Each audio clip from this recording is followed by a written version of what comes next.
जीवंतपुर नामक एक समृद्ध राज्य था, जहां के लोग समृद्धि और सुख शांति में जी रहे थे। यहाँ का राजा शैलेंद्र एक न्यायप्रिय और समझदार शासक था। उसके दरबार में हर प्रकार के लोग आते और जाते रहते थे, लेकिन उसका एक खास मित्र था, सेठ दयानंद, जो एक कुशल व्यापारी था। दयानंद के पास व्यापार की गहरी समझ थी और राजा शैलेंद्र हमेशा उसकी सलाहों को गंभीरता से सुनता था। दयानंद ने राजा को कई नई व्यापारिक योजनाएं सुझाईं, जिनसे राज्य का व्यापार और तेजी से बढ़ रहा था। राजा शैलेंद्र और दयानंद की दोस्ती और गहरी हो गई थी। जल्द ही जीवंतपुर का व्यापार राज्य के बाहर भी प्रसिद्ध होने लगा। दयानंद की एक सुंदर और बुद्धिमान बेटी सुमिता थी। उसकी आंखों में एक खास चमक थी, लेकिन एक दुख यह था कि सुमिता की मां नहीं थी। दयानंद का कहना था कि सुमिता की मां का निधन बहुत पहले हो चुका था। दयानंद अपनी बेटी को मां की कमी महसूस नहीं होने देते थे। वह अपनी बेटी से बड़ा ही प्यार करते थे। एक दिन दयानंद की तबीयत अचानक बिगड़ने लगी। उसके चेहरे पर चिंता की लकीरें साफ दिखने लगीं। जब उसकी हालत बहुत गंभीर हो गई, उसने अपने मित्र राजा शैलेंद्र को बुलवाया। राजा जल्द ही दयानंद के पास पहुंचा। दयानंद की आंखों में एक गहरी उदासी थी। दोस्तों, वीडियो में आगे बढ़ने से पहले वीडियो को एक लाइक करके अपना प्यार दिखाए। आपके एक लाइक से हमें बहुत मोटिवेशन मिलता है। उसने शैलेंद्र से कहा, मित्र, मैं जानता हूं कि मेरा अंत समय निकट आ गया है। अब मैं ज्यादा दिन नहीं जी पाऊंगा। मैं एक बहुत बड़ी जिम्मेदारी तुम्हारे ऊपर छोड़ना चाहता हूं। मेरी बेटी सुमिता अभी छोटी है, उसकी देखभाल करना है तुम्हें। राजा शैलेंद्र ने दयानंद को बड़ी चिंता और स्नेह से देखा और बोला, तुम चिंता मत करो मेरे दोस्त, मैं तुम्हारी बेटी सुमिता को अपनी बेटी की तरह परवरिश करूंगा।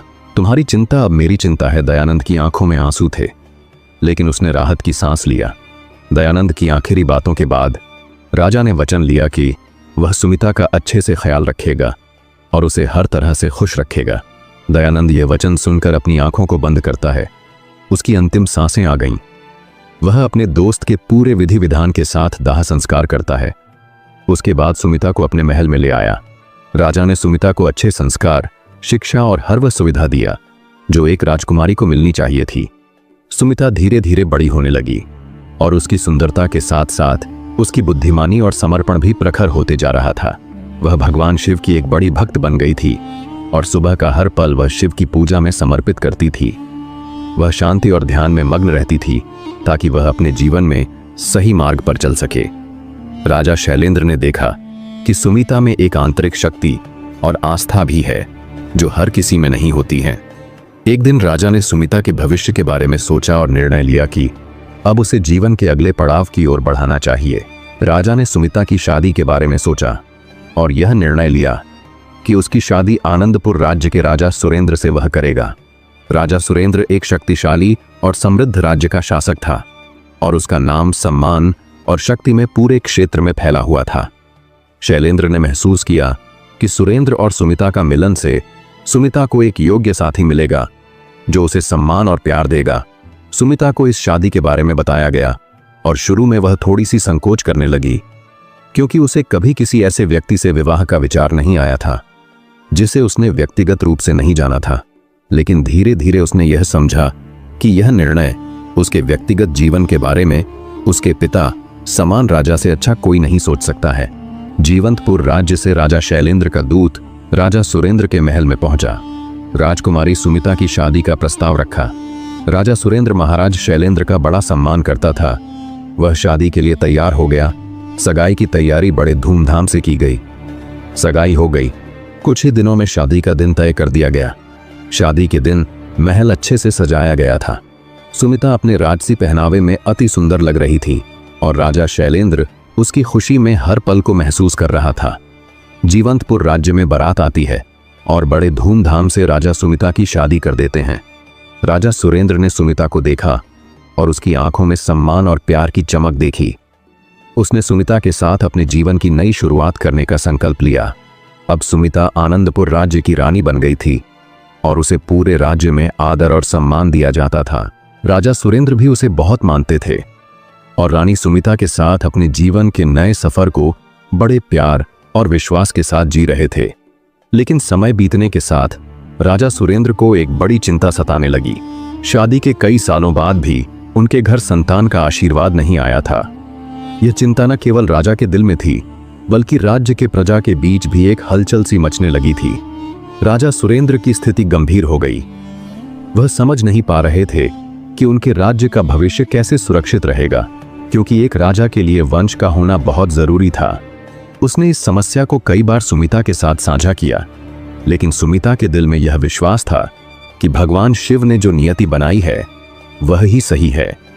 फिर भी राजा की चिंता बढ़ती जा रही थी और वह परेशान रहने लगा था। एक दिन राजा के कुछ मंत्रियों ने उसे एक सलाह दिया। उन्होंने कहा, महाराज, आपके राज्य के भविष्य के लिए संतान का होना आवश्यक है। अगर आपको संतान सुख की प्राप्ति नहीं हो रही है तो यह चिंता की बात है। हम आपको एक सुझाव देते हैं, आप दूसरी शादी कर सकते हैं ताकि राज्य की वंश परंपरा बनी रहे और राज्य का भविष्य सुरक्षित रहे। ये सलाह सुनकर राजा सुरेंद्र को गहरी सोच में डाल दिया। वह समझते थे कि यह एक राजनीतिक निर्णय भी हो सकता है, क्योंकि एक राजा का वंश और उसका उत्तराधिकारी महत्वपूर्ण था। लेकिन राजा सुरेंद्र के मन में सुमिता के प्रति सच्चा प्यार था। राजा सुरेंद्र की चिंता दिन प्रतिदिन बढ़ती जा रही थी। उन्होंने पहली बार अपनी स्थिति को देखते हुए दूसरी शादी का निर्णय लिया था और मनीला नामक एक सुंदर और समझदार कन्या से विवाह किया। रानी मनीला राज्य के रीति रिवाजों और शाही परिवार की आवश्यकताओं के अनुरूप पूरी तरह से ढलने लगी थी। उसका रूप और व्यवहार दोनों ही राजा को बहुत भाए थे, लेकिन समय बीतने के बावजूद मनीला से भी कोई संतान नहीं हुई। यह बात राजा की चिंता को और बढ़ा रही थी। राजा सुरेंद्र को यह समझ में आने लगा कि उनका प्रयास अब भी निष्फल हो रहा था। उसके राज्य का भविष्य उसकी संतान पर निर्भर था और अब तक वह सफलता हासिल नहीं कर सका था। मंत्रियों और दरबारियों की सलाह पर उसने तीसरी शादी करने का विचार किया। राजा ने यह निर्णय लिया कि इस बार वह राज्य की एक विधवा से विवाह करेंगे, जो न केवल सुंदर होगी बल्कि उसकी क्षमता और बुद्धिमत्ता से राज्य के लिए उपयोगी साबित हो सकती है। विशाखा के महल में आने के बाद राजा ने उसे बड़े सम्मान और प्रेम से स्वीकार किया। वह राज्य की एक नई उम्मीद बन गई थी और उसकी उपस्थिति ने राज्य में एक नई ऊर्जा का संचार किया। लेकिन फिर भी संतान का कोई संकेत नहीं था। राजा का मन अब भी परेशान था। राजा सुरेंद्र की चिंता अब अति गहरी हो चुकी थी। वह कई बार ब्राह्मणों, तांत्रिकों और साधुओं से मिले, हर प्रकार के यज्ञ और व्रत किए और राज्य भर के प्रसिद्ध मंदिरों में भगवान शिव की आराधना किया। वह संतान सुख के लिए हर संभव प्रयास कर रहे थे, लेकिन किसी भी उपाय से कोई परिणाम नहीं निकल रहा था। राजा का दिल अब पूरी तरह से टूट चुका था। रानी सुमिता भगवान शिव की सबसे बड़ी भक्त थी। वह हमेशा शांति और ध्यान में लीन रहती थी। वह भगवान शिव से निरंतर प्रार्थना करती थी कि उसके राज्य के लोगों का कल्याण हो और राजा को संतान सुख की प्राप्ति हो। राजा सुरेंद्र सुमिता को अपने दिल के सबसे करीब मानता था। उसे देखकर उसे कुछ राहत मिलती थी, क्योंकि सुमिता का मन शुद्ध और उसकी आस्था मजबूत थी। राजा उसे अपनी पूरी इच्छा और हताशा के बारे में बताता था और सुमिता हमेशा उसे धैर्य रखने और भगवान पर विश्वास करने का संदेश देती थी। लेकिन यही सब कुछ मनीला और विशाखा के लिए एक अजीब स्थिति बना चुका था। सुमिता को राजा का विशेष ध्यान और प्यार प्राप्त था और इस कारण मनीला और विशाखा के दिलों में आक्रोश और ईर्ष्या की भावना पनपने लगी थी। दोनों रानियां महसूस करती थीं कि वे अब राजा की प्राथमिकता से बाहर हो चुकी थीं और इसका असर उनके व्यवहार में साफ दिखने लगा था। रानी मनीला को यह लगता था कि राजा का ध्यान सुमिता की ओर पूरी तरह से केंद्रित हो चुका था। विशाखा को भी यह स्थिति पसंद नहीं आई थी। राजमहल में अब एक अजीब सा वातावरण बनने लगा था। दोनों छोटी रानियां सुमिता के खिलाफ कुछ न कुछ गुप्त षड्यंत्र करने की सोचने लगी थीं, लेकिन वे अपने इरादों को सीधे तौर पर प्रकट नहीं करती थीं। वे जानती थीं कि सुमिता के पास न केवल भगवान शिव का आशीर्वाद है, बल्कि उसकी सत्यनिष्ठा और शुद्धता भी राजा के दिल में गहरी जगह बनाए हुए थी। सुमिता हर सुबह और शाम भगवान शिव की पूजा करती थी, उनके मंत्रों का जाप करती और ध्यान में लीन रहती थी। उसकी आस्था और समर्पण ने भगवान शिव को इतना प्रसन्न किया कि उन्होंने रानी को संतान सुख का वरदान दिया। सुमिता के दिल में यह आशीर्वाद एक नई उम्मीद और खुशी का कारण बन गई। जब राजा सुरेंद्र को यह बात पता चला तो वह बहुत खुश हुआ। राज्य भर में खुशियां छा गईं और लोग समझ गए कि यह भगवान शिव की विशेष कृपा है। दूसरी ओर मनीला और विशाखा की जिंदगी में अब और भी तनाव बढ़ने लगा। वे हमेशा अपनी सुंदरता और आभूषणों में व्यस्त रहती थीं, और उनका ध्यान केवल सजने संवरने, महलों में घूमने और अपने दिखावे पर था। वे कभी भी राज्य के लोगों के बारे में नहीं सोचती थीं और न ही किसी प्रकार के धार्मिक या दान कार्यों में उनकी कोई रुचि थी। उनका उद्देश्य केवल स्वयं को सुंदर और आकर्षक बनाना था ताकि वे राजा का ध्यान आकर्षित कर सकें। लेकिन रानी सुमिता समय समय पर गरीबों को दान देती और राज्य के दुखियों की मदद करती थी। राजा सुरेंद्र को भी महसूस हो रहा था कि रानी सुमिता के भीतर कुछ खास है जो अन्य रानियों में नहीं था। उसकी पवित्रता और दयालुता ने राजा के दिल में उसे और अधिक सम्मानित किया। राजमहल में अब एक संघर्षपूर्ण माहौल बन चुका था। मनीला और विशाखा को यह बात बिल्कुल पसंद नहीं आई। दोनों रानियां सुमिता के गर्भवती होने से जलन और ईर्ष्या से भर गईं। उन्हें यह डर था कि अब राजा का पूरा ध्यान और प्यार सुमिता की तरफ जाएगा और वे दोनों धीरे धीरे महल में अनदेखी और उपेक्षित हो जाएंगी। उन्होंने एक खतरनाक योजना बनाई। सुमिता को किसी भी तरह राजमहल से बाहर निकाल देना है। उन दोनों ने तय किया कि वे अपने कुल के पंडित से मिलकर अपनी योजना को अंजाम देंगे। मनीला और विशाखा ब्राह्मण के पास गईं और उन्हें अपनी योजना समझाई। ब्राह्मण एक समझदार और ज्ञानी व्यक्ति था जो राजा का विश्वास प्राप्त था। वे दोनों जानती थीं कि अगर ब्राह्मण उनके पक्ष में आता है तो वह बड़ी रानी के खिलाफ एक मजबूत स्थिति बना सकता है। उन दोनों ने ब्राह्मण से कहा, बड़ी रानी को किसी भी तरह से आप राज्य से निष्कासित करवा दें। ब्राह्मण ने दोनों रानी की बातों का विरोध किया। वह जानता था कि राजा सुरेंद्र को कई सालों बाद एक खुशी मिली थी और उसे सुमिता के गर्भवती होने पर अपार खुशी हो रही थी। लेकिन अब मनीला और विशाखा ने लालच का जाल बिछा दिया। जब मनीला और विशाखा ने सोने के सिक्कों से भरे हुए घड़े ब्राह्मण के सामने रख दिया, वह चुपचाप उन्हें देखता रहा। घड़ा सोने से भरा हुआ था और उसकी चमक ने ब्राह्मण को गहरी सोच में डाल दिया। दोनों रानियां चुपके से उसे कहने लगीं, यह तो कुछ भी नहीं है। अगर आप सुमिता को राजमहल से बाहर करवा देंगे तो आपको इससे भी कई गुना अधिक धन मिलेगा। ब्राह्मण ने घड़े में रखे सोने के सिक्कों को देखा और उसकी आंखों में लालच का एक नायक सा भाव। अब उसे यह लगा कि वह अपनी धार्मिकता को छोड़कर इस मौके का लाभ उठा सकता है। ब्राह्मण ने सिर झुकाया और कहा, ठीक है, मैं मदद करूंगा। दोनों छोटी रानी के चेहरे पर एक कुटिल मुस्कान आ गई। उन्हें यकीन हो गया था कि अब उनका रास्ता साफ है। वे ब्राह्मण को लेकर एक गुप्त योजना बनाने लगीं ताकि सुमिता को राजमहल से बाहर निकाला जा सके और उनका प्रभुत्व मजबूत हो सके। अब राजमहल में सुमिता की स्थिति खतरे में थी। ब्राह्मण पूरी रात वह इसी सोच में डूबा रहा कि कैसे वह रानी सुमिता को राजमहल से बाहर कर सकता है।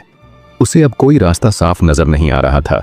लेकिन धन की लालच और मनीला विशाखा की दबाव में आकर वह धीरे धीरे एक योजना पर काम करने लगा। अगली सुबह ब्राह्मण ने राजा सुरेंद्र के पास जाकर मायूस चेहरा बनाते हुए उसने कहा, महाराज, हमारे राज पर बहुत बड़ी संकट आने वाली है और सबसे बड़ी बात यह है कि यह संकट आप पर भी आएगा। जैसे ही आपके पुत्र का जन्म होगा और आप उसे देखेंगे, आप अंधे हो जाएंगे। राजा सुरेंद्र यह सुनकर बुरी तरह घबरा गया।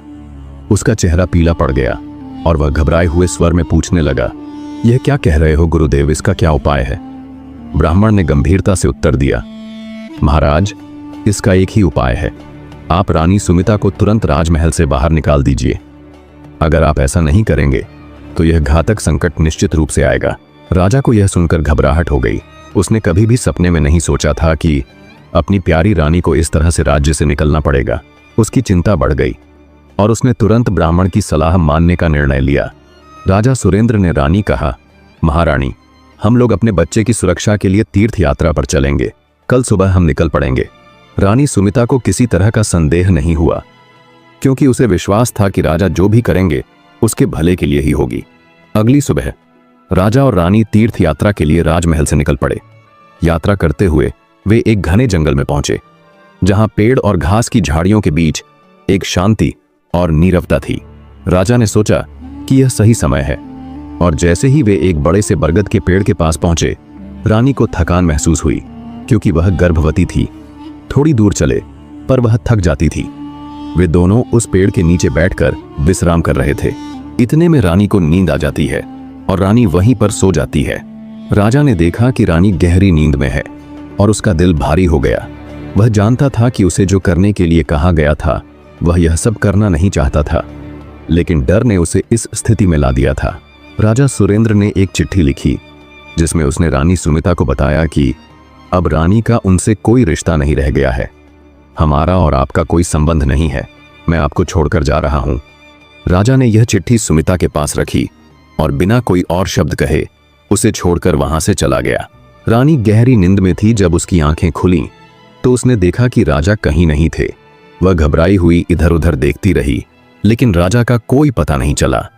उसके पास पड़ी चिट्ठी को देखा और जैसे ही उसे पढ़ा, उसके शरीर में एक सिहरन दौड़ गई। राजा ने उसे छोड़ दिया था। यह वाक्य पढ़कर उसका दिल टूट गया और उसकी आंखों से आंसू की धारा बहने लगी। वह अकेली जंगल में भटकने लगी। उसका मन हर पल घबराया हुआ था। रानी सोचने लगी, अगर मैं अकेली होती तो शायद अपने प्राणों का अंत कर देती, लेकिन यह नन्ही सी जान जो मेरे गर्भ में पल रही है, इसका क्या होगा? यह सोचकर मैं उसे छोड़ नहीं सकती। मुझे अपने बच्चे के लिए जीना होगा।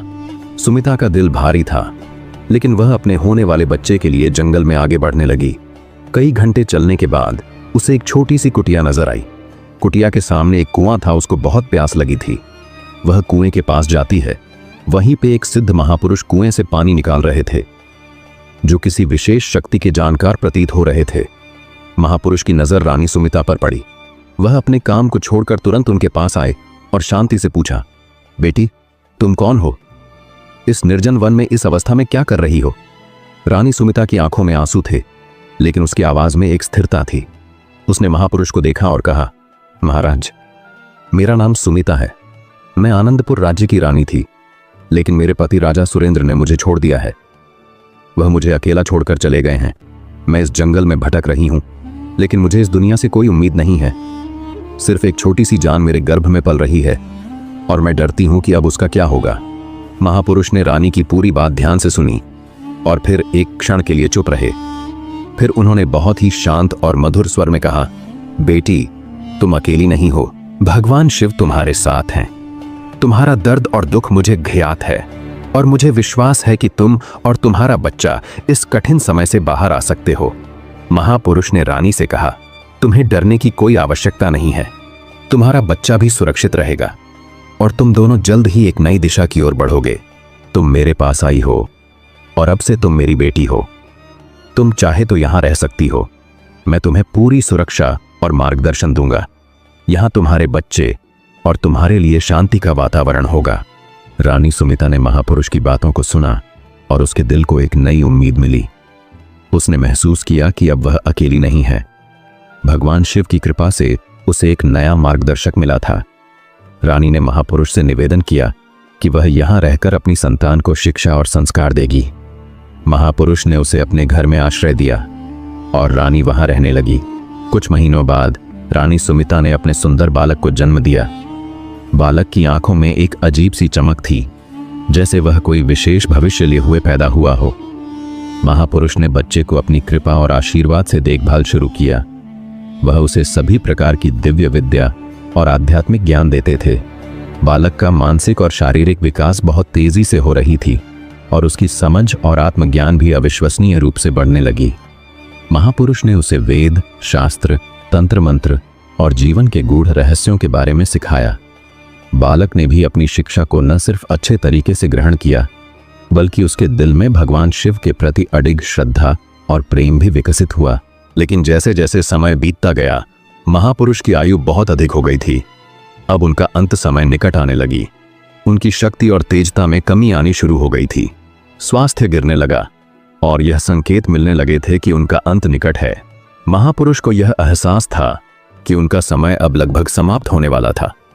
एक दिन वह रानी सुमिता और उसके बच्चे के पास आए और उन्हें आशीर्वाद देते हुए कहा, बेटी, अब मैं तुम दोनों को छोड़कर चला जाऊंगा। और एक दिन वह दोनों को छोड़कर चले गए।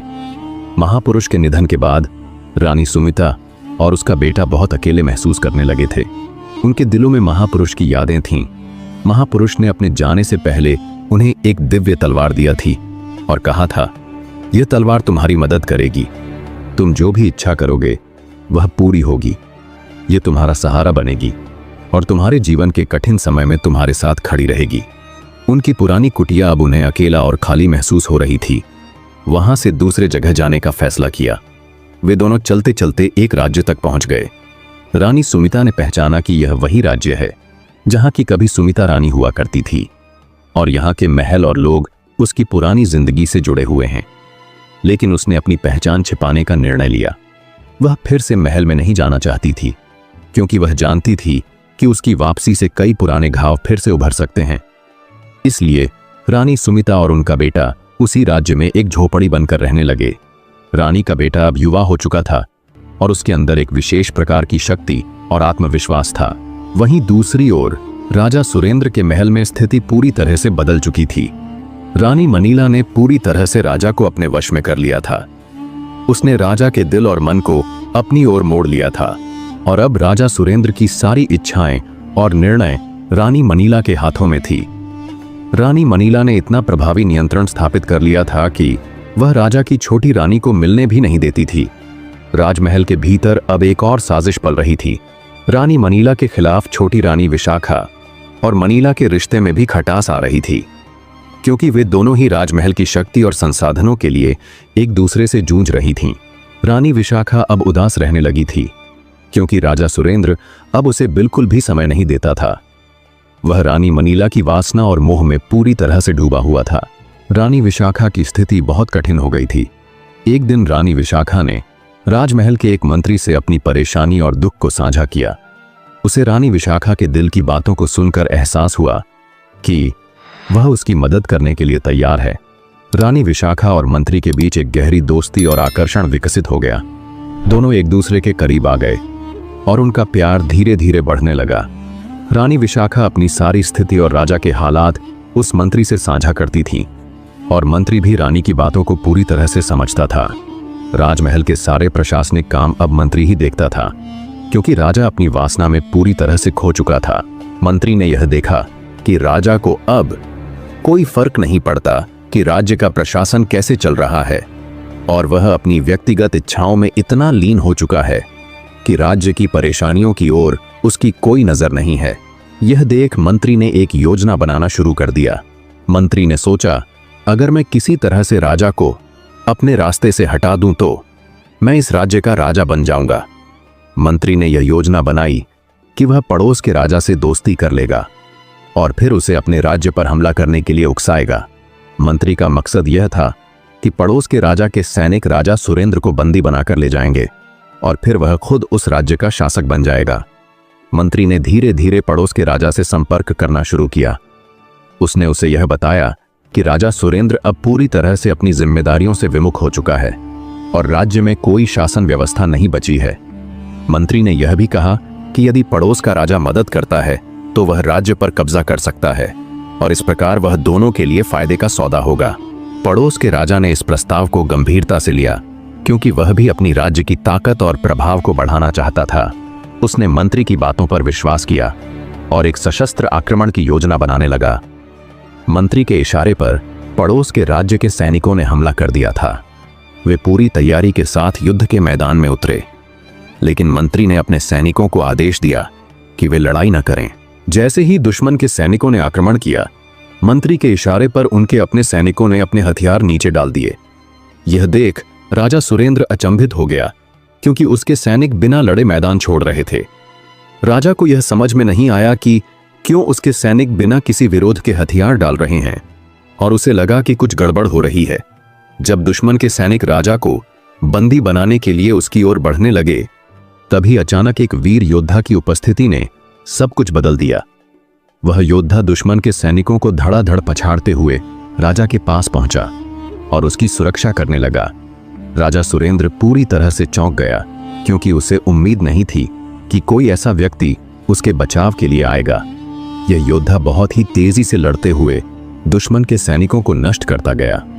फिर उसने अपनी दिव्य तलवार को उठाया और उसे दुश्मन के सैनिकों की ओर फेंक दिया। तलवार ने हवा में एक दिव्य चमक पैदा की और जैसे ही वह दुश्मन के सैनिकों के पास पहुंची, उसने एक साथ सैकड़ों सैनिकों को खत्म कर दिया और तलवार वापस उस योद्धा के हाथ में लौट आई, जैसे कि वह किसी विशेष शक्ति से चल रही हो। उसने फिर से तलवार को दुश्मन के सैनिकों की तरह भेजा। वह तलवार इस बार दुश्मन सैनिकों की आधी सेना को एक ही बार में ही निपटा दिया। यह देखकर दुश्मन देश के सिपाही और राजा कांपने लगे कि यह किस प्रकार की विदया है। जो इतने सैनिकों को एक बार में ही ढेर कर दे रहा है। दुश्मन देश की सेना दुम दबाकर भागने लगे। राजा सुरेंद्र यह देखकर हैरान रह गया। राजा सुरेंद्र ने युद्ध जीतने के बाद उसकी खूब तारीफ किया। राजा सुरेंद्र ने अपनी खुशी का इजहार करते हुए कहा, मैं उस मां से मिलना चाहता हूं जिसने तुम जैसा वीर पुत्र को जन्म दिया है। वह अपने राजा को लेकर गांव में गया जहां उसकी मां और वह रहते थे। जब राजा ने रानी सुमिता को देखा तो वह चकित रह गया। रानी सुमिता अब पहले जैसी नहीं दिखती थी, लेकिन राजा ने उसे पहचान लिया। रानी सुमिता ने राजा को देखा और तुरंत उनके पैरों में गिर पड़ी। उसकी आंखों से आंसुओं की धारा बहने लगी। राजा सुरेंद्र ने रानी को तुरंत उठाया और उसे सीने से लगा लिया। उसकी आंखों में आंसू थे, लेकिन वह यह समझ नहीं पा रहा था कि वह क्या कर रहा है। राजा ने रानी से पूछा, क्या यह हमारा ही बेटा है? रानी सुमिता सिर झुकाकर बोली, हाँ महाराज, यह वही बेटा है जिसे आपने छोड़ दिया था। राजा सुरेंद्र के दिल में खुशी की लहर दौड़ गई, लेकिन साथ ही गहरे पछतावे का भी एहसास हुआ। उसने रानी से कहा, तुम चलो, अब हम राजमहल में लौटते हैं। यह तुम्हारा स्थान है, तुम्हारे बिना यह राजमहल पूरी तरह से अधूरा है। रानी सुमिता ने राजा से एक सवाल पूछा, महाराज, मैं आपके साथ तो जरूर चलूंगी, लेकिन मुझे यह बताइए कि आपने मुझे जंगल में क्यों छोड़ दिया था? क्या मैं आपकी पत्नी नहीं थी? राजा सुरेंद्र का चेहरा उदास हो गया। उसने कहा, हमारे कुल के ब्राह्मण ने कहा था कि जैसे ही हमारा पुत्र जन्म लेगा मैं अंधा हो जाऊंगा। यह सुनकर मैं घबराया गया। यही कारण था कि मैंने तुम्हें जंगल में छोड़ दिया था। राजा ने गहरी सांस ली और रानी से कहा, मुझे उस समय समझ में नहीं आया कि मैं गलत कर रहा था। मुझे माफ कर दो, मुझसे बहुत बड़ा पाप हो गया कि मैंने तुम्हें अकेला छोड़ दिया था। रानी राजा को माफ कर देती है और राजा के साथ राजमहल में जाने के लिए तैयार हो जाती है। राजा ने फिर ब्राह्मण को बुलाया और उसे पूरी स्थिति का जवाब देने के लिए कहा। ब्राह्मण पहले तो इधर उधर की बातें करने लगा, लेकिन राजा ने उसे कड़ी निगाहों से देखा और शक्ति से पूछा, तुमने जो कहा था क्या वह सच था? क्या तुमने हमारी जिंदगी के साथ ऐसा खेल क्यों खेला? ब्राह्मण डरते डरते जवाब देने लगा, महाराज, हाँ, मैंने आपको यह झूठ बोला था कि आपका पुत्र आपके लिए संकट लाएगा। यह सब सिर्फ मेरे लालच के कारण हुआ है।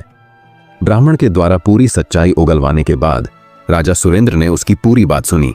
ब्राह्मण ने बताया कि कैसे उसने दोनों छोटी रानियों मनीला और विशाखा के कहने पर यह सब किया था। ब्राह्मण ने खुलासा किया कि उसने रानी सुमिता को राजमहल से बाहर करने के लिए यह झूठ बोला था।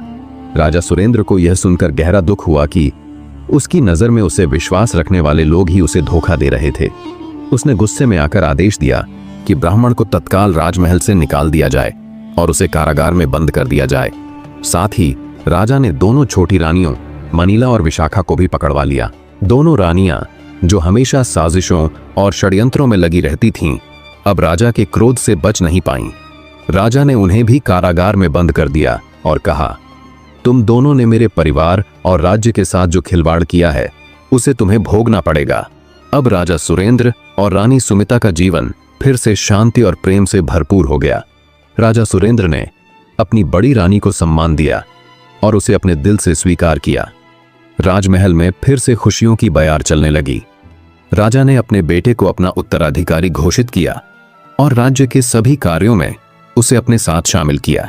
कभी खुद को एक मौका दो, तभी तो तुम दुनिया को सही तरीके से देख पाओगे। वो लोग सच्चे होते हैं जो रिश्ता निभाने में कम और उसे समझने में ज्यादा समय देते हैं। जब तक आप खुद को नहीं समझते, तब तक दूसरों को समझने का कोई मतलब नहीं है। कभी कभी दिल की बात कह देना अच्छा होता है, वरना दिल में बोझ बना रहता है जो कभी हल्का नहीं होता है। जो रिश्ते निभाने का तरीका जानता है वो कभी अकेला नहीं होता है।